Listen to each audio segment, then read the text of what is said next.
انون نیم میں ہی میں کہہ سکتا ہوں جو اب تک نہیں آ رہا تھا.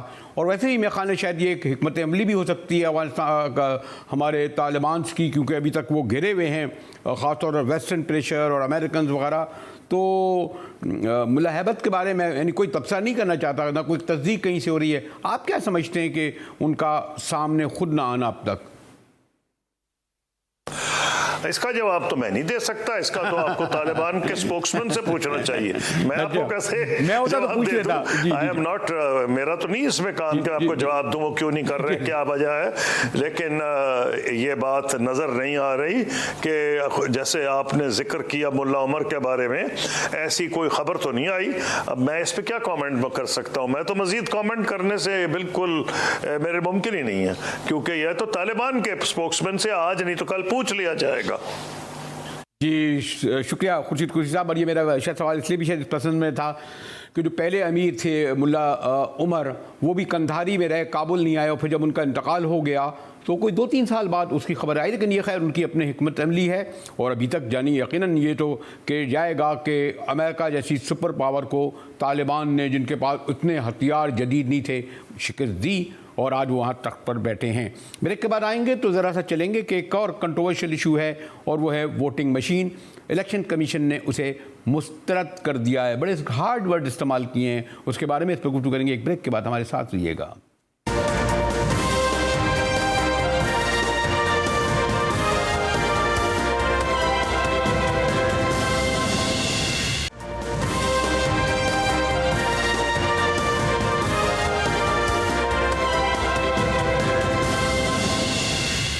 یہ ہم جانتے ہیں کہ الیکٹرانک ووٹنگ مشین صرف مشین نہیں ہے, یہ ایک کانسیپٹ ہے, ایک سوچ ہے, اور اس سوچ کی پذیرائی بھی ہو رہی ہے بہت زیادہ, اور اس کی مخالفت بھی ہو رہی ہے. مخالفت کون کر رہے ہیں؟ مخالفت وہ اسٹیٹس کو ہے جو کہ نہیں چاہتا کہ اس ملک میں صاف, شفاف, قابل اعتبار. جی ہاں, ہمارے وزیر محترم فرما رہے تھے کہ وہ اسٹیٹس کو ہے جو نہیں چاہتا. اپوزیشن کی مخالفت بھی سمجھ میں آتی ہے, لیکن بہرحال الیکشن کمیشن نے اس کو مسترد کر دیا ہے. اس پر بھی اگر حکومت کا اصرار ہے تو غالباً اس کو پھر اتنا آسان نہیں حکومت کے لیے کہ پھر اس پہ بہت سارے سوال اٹھ سکتے ہیں, جیسے کہ اٹھ رہے ہیں. ہمارے ساتھ ہیں احمد بلال محبوب صاحب, پل ڈیٹ پاکستان کا سب سے بڑا ادارہ ہے جو الیکشن کو مانیٹر کرتا رہا ہے اور کر رہا ہے. کیا کہیں گے احمد بھائی کہ جو الیکشن کمیشن نے بھی مسترد کر دیا ہے, چلیں اپوزیشن تو کرتی ہی تھی, حکومت کا پھر بھی اصرار ہے. ابھی شبلی افراز کو ہی میں سن رہا تھا, کیا کہیں گے آپ؟ جی, ہارڈ ہٹنگ ورڈز کی بات تو خیر الگ ہے, لیکن میرے خیال میں جو ان کے اعتراضات ہیں وہ میں اگر خود بھی اسے دیکھوں تو میں اسے ویلڈ سمجھتا ہوں. حکومت جو کچھ کر رہی ہے وہ غالباً اس کو صحیح مشورہ نہیں مل رہا ٹیکنیکل. وہ ٹھیک ہے, وہ بہت کین ہے کہ جلدی سے ہو جائے, لیکن اگر یہ جلدی کرنا تھا تو پھر فوراً ہی الیکشن جیتنے کے بعد یہ کام شروع کر دیتے, کیونکہ اس میں 3-4 سال لگے اس چیز کو امپلیمنٹ کرنے میں. انہوں نے ذرا دیر کر دی ہے. تو اب یہ دنیا میں کہیں بھی نہیں ہوا کہ آپ 4 لاکھ الیکٹرانک ووٹنگ مشینز کو ایک ہی جست کے اندر امپلیمنٹ کرنا شروع کر دیں. اتنی دیر میں تو یہ مشینیں حاصل ہونا, اس پہ ٹریننگ ہونا, یہ بھی ممکن نہیں ہے. تو موسٹلی جو اعتراضات ہیں الیکشن کمیشن کے وہ ٹیکنیکلی ویلڈ ہیں. زبان کی بات الگ ہے, وہ ہر ایک کی اپنی ہوتی ہے, لیکن میں سمجھتا ہوں کہ ویلڈ باتیں ہیں. اچھا, اگر آپ کہتے ہیں کہ الیکشن کمیشن نے جو مسترد کیا اس میں ان کا موقف درست ہے, لیکن میرے خیال میں اس میں کچھ جب اس بڑے پیمانے پر شاید $1.5 بلین انوالوڈ ہوں گے, اور ہمارے عام الیکشن غالباً 40-50 ارب میں ہو جاتے ہیں. یہ بھی ایک سوال اٹھایا اس کے ساتھ جا رہا ہے. اور 4 لاکھ مشینوں کا آنا آپ نے ذکر کر دیا, الیکشن سے پہلے کیسے آئیں گی احمد بھائی؟ دیکھیے, جو بجٹ ہے اس کا صحیح پتہ تو اس وقت چلے گا جب یہ ٹینڈر بنیں گے, لیکن یہ کوئی میرے خیال ہے 50-60 ارب کی بات ہو رہی ہے. 50-60 ارب, کیونکہ مشینیں جو ہیں ان کے الیکشن کمیشن نے آج سے 4 سال پہلے یہ کچھ 100-150 مشینیں خریدی تھی پائلٹ پروجیکٹ کرنے کے لیے. تو یس اماؤنٹ تو بہت بڑا ہے, لیکن اگر اس کا کوئی فائدہ ہو تو ٹھیک ہے, آپ خرچ کر بھی لیں. لیکن بظاہر یہ ہے کہ ہمیں جو الیکشن کے مسائل درپیش ہیں, جس کی وجہ سے الیکشن میں ڈسپیوٹس ہوتے ہیں اور کوئی سیاسی جماعتیں جو اپوزیشن کی ہوتی ہیں ہارنے والی, وہ ان کو مانتی نہیں ہیں, تو اس میں تبدیلی نہیں آئے گی الیکٹرانک ووٹنگ مشین کی وجہ سے, تو اس کا کوئی فائدہ نہیں ہونے والا, خاص طور پہ جبکہ اتفاق رائے بھی نہیں ہے. تو یا اس کے اوپر کوئی 60-70 ارب کا تخمینہ ہے روپے کا, جبکہ پچھلے الیکشن میں بتایا جاتا ہے کہ 20 ارب روپے خرچ ہوئے تھے الیکشن کے اوپر, تو ان سے 3 گنا زیادہ خرچ آئے گا, اور ہو سکتا ہے اس سے کچھ زیادہ ہی خرچ ہو, کیونکہ اس کی اسٹوریج کے لیے, ٹرانسپورٹیشن کے لیے, ٹریننگ کے لیے بہت سی چیزیں ایسی ہیں جن کا صحیح تخمینہ. لیکن احمد صاحب یہ بھی تو لوگ کہتے ہیں, یعنی خود حکومت, کہ دیگر ممالک میں جو اس کا تجربہ کیا جا رہا ہے. احمد صاحب دیکھیے, یہ دنیا کے صرف 18 ملکوں میں تھی, اور اب یہ گھٹ کے صرف 9 ملکوں میں رہ گئی ہے. اچھا, اس لیے کہ 8 باقی 9 ملک جو ہیں انہوں نے اس کو ودرا کر لیا اپنی الیکٹرانک ووٹنگ مشین سے, پھر وہ واپس بیلٹ پیپر پہ آ گئے ہیں.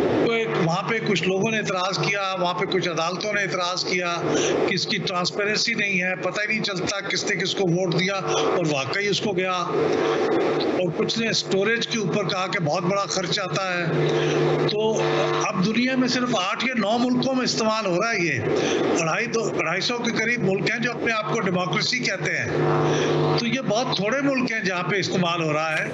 تو ایسا نہیں ہے کہ دنیا ساری استعمال کر رہی ہے اور ہم پیچھے رہ گئے ہیں. میرے خیال میں بہت ہی تھوڑے لوگ ہیں, اور ہمیں اس کے بارے میں بڑا کانفیڈنٹ ہونا چاہیے کہ پیپر بیلٹ جو ہے وہی دنیا کے ابھی واسٹ میجورٹی کے اندر اسی کو استعمال ہو رہا ہے, اور وہی گولڈ سٹینڈرڈ ہے دنیا میں. شکریہ احمد بلال محبوب صاحب. اور مجھے کیمرے کے پیچھے سے کہا جا رہا ہے کہ آپ کے پاس اب اتنا ہی وقت ہے کہ آپ جی ٹی وی سے اجازت لے کر آپ کا شکریہ ادا کریں, تو مجاہد بریلوی کو اجازت دیجیے.